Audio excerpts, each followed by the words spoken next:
In example 4, we are going to use Theorem 3.1, the one-step subgroup test, to show that a given set is a subgroup of a group G. So we have G is a group, A is an element in that group, and we are proving that the set of powers of A is a subgroup of G. Okay, in the text this is actually Theorem 3.4. So let's show this. Let's prove this.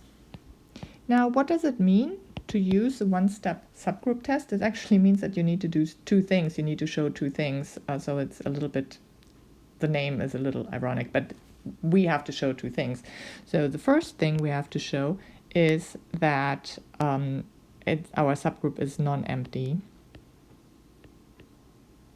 And then the second thing that we have to show is if A and B are in H, then AB inverse is in H. That is what we have to show. Okay, let's do it. How do we know it's non-empty? So this is really where this proof starts. Well, there's something in it. They're telling us that A is an element in G. So since A is an element in G and we're looking at the powers of A, then A has to be in this set of powers of A. It's in there. Okay, and so since this is the case, this set is non-empty. So usually the non-empty part is not that hard to show, but nevertheless we do have to show it. Okay, now the second part. Let's take any two things that are in there, and I used the notation that was used in the theorem right here, but since A is going to be used as that one special element that we are looking at and not, I don't want to also use A as an arbitrary element in my subgroup.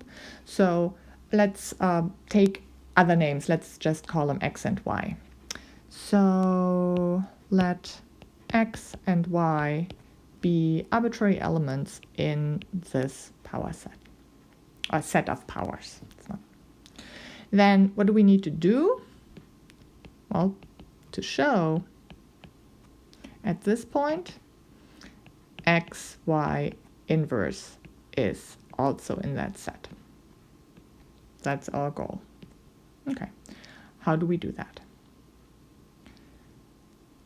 Well, by the definition of our set, X is a power of A and Y is also a power of A.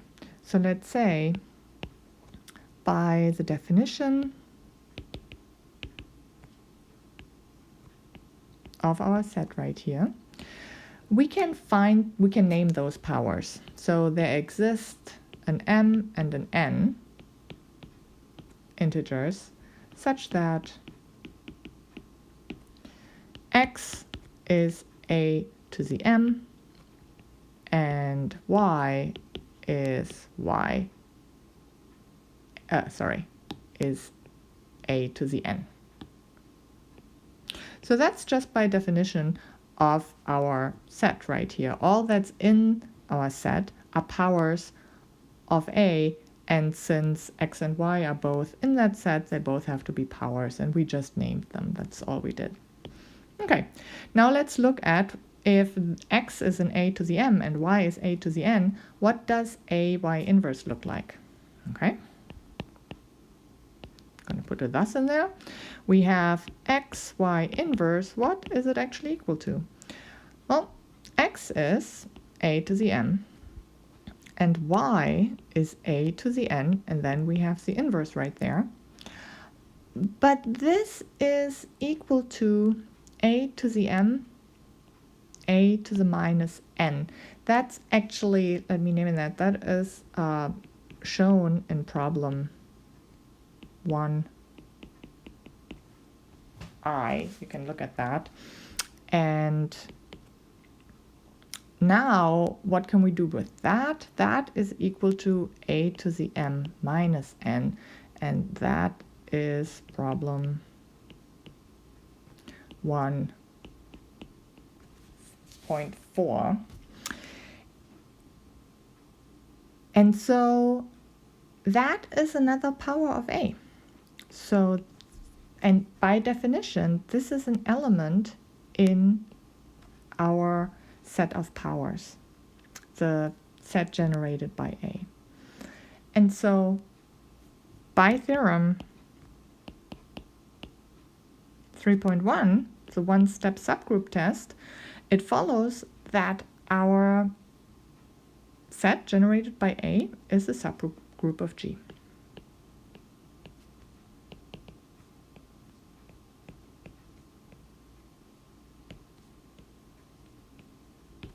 So that is how you use the one-step subgroup test.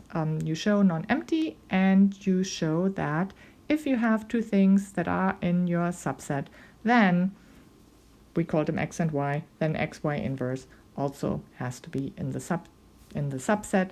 And to show that something is in the subset, you somehow have to write it in a form so that it has the form of something that's in the subset. Okay.